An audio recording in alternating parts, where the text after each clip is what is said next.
Hello everybody, welcome to Oromia Republican. For today's topic, I want to talk about The Prince. The Prince by Niccolo Machiavelli. All the leaders in Africa, all the leaders in Asia, all the leaders in Europe, all the leaders in Middle East, everywhere leaders read this book.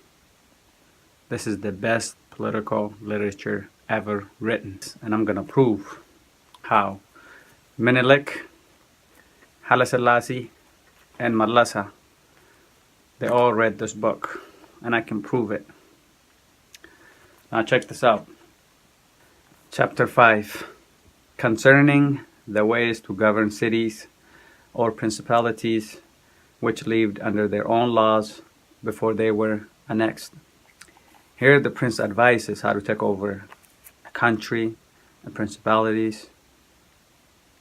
Check this out, what he says. Whenever those states which have been acquired as stated have been accustomed to live under their own laws and in freedom, there are three courses for those who wish to hold them. The first is to ruin them. The next is to reside there in person.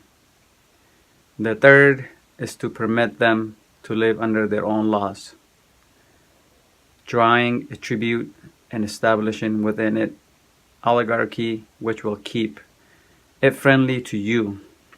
Now, look at those three things he's advising people to do when they took over a country. The first is to ruin them. So, when Menelik came, the first thing he did, the Oromos know, cutting the hand, cutting the woman's breast, just slaughtering people, ruining the pillars. And the second thing he did, he resides there. He established himself there. He makes it his home. He makes it his capital.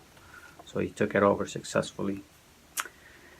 And the third is to permit them to live their own laws. So all the big things are governed by Menelik, but small rules and regulations in the community, he says, you guys can live using your Gada system. So they ruined everything and saying, you can have your little weddings the way you wanted to have it. You can have your little things the way you want it. But in terms of pay me the taxes, now I live here, I watch it, you pay me. When Haile Selassie came, he expanded off Menelik, right? He just expanded what Menelik did. So what Haile Selassie does is he establishes the next spot where the Habashis can move to and govern the Oromo people. So from Finfinne, from Addis Ababa, they go all the way and establish themselves in Goba. RC people know this. Your grandpa was forced to go build a ton of houses for the Habashis to move to Goba. So from Shashamane, from Dodala, from Adaba, from all these RC cities, they collected people to go build Goba as a bigger city, and thousands of Habashis went to Goba and lived in those houses that our grandparents built all those houses in Goba. Expansion of Ethiopia is what he called it, acquiring the rest of Oromo. So he went from Finfinne, Addis Ababa, and he built Goba for the Habashis.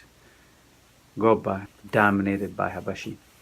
From east to west, that's how they controlled Oromo. From Finfinne, from where it's close to the Habashi border, all the way to Goba, where it's almost the end of the Oromo border, they dominate. So they bring wealth. Go all the way to Goba and bring the wealth. Malasa and them, when they came, the Tigris, when they came, they do exactly the same thing. So as they came in, they destroyed a ton of things. They killed a lot of Oromo militaries. They wiped out the Oromo leadership, and they established their new constitution. And after that, they started expanding the capital city for themselves. That's the Tigray plan, expanding the capital for themselves, creating special Tigray zones in the capital. So they're going to reside inside Oromia.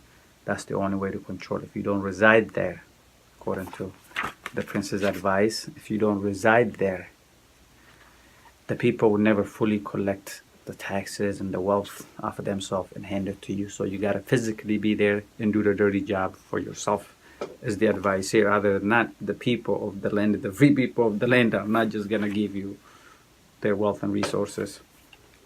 And so how do you combat this? This is how the U.S. became a superior country. How do you combat this? So the U.S. had this thing called the Second Amendment, so that the citizens would never get dominated by their own government or by somebody else's government or by any criminals and crooks. So that's why the U.S. is a superior country. And this is what he says about the Second Amendment. This is what Machiavelli says about the Second Amendment. There is simply no comparison between a man who is armed and one who is not. It is simply unreasonable to expect that an armed man should obey one who is unarmed, or that an armed man should remain safe and secure when his servants are armed. That is why they don't want the Oromo people to be armed. They never allowed the Oromo people to be armed, because the people that colonized, they don't feel safe if the Oromo people got guns, right? That is why, more than anything, the right to be armed and defend yourself should be the key to all these third world countries. Don't run after democracy. Don't run after human rights organizations. Don't run after anybody. Remember, in our Gada system, you're supposed to carry your spear. You're supposed to carry your long chupe, your machete. You're supposed to be armed in the Gada system. That's what the Gada advises you to do. The Tigres and the rest of the Ethiopian government that colonized Oromo, they don't even want us to have a chupe, a knife. They don't even want us to have that. That is why we are whipped from left to right. Our economy is taken, our culture is taken, our politics is taken, our education is taken, our religion is taken, our family is taken. That is why we are crumbled. The right for the citizens to have gun is so important, so important, that Prince says, a government which does not trust its citizens to be armed is not itself to be trusted.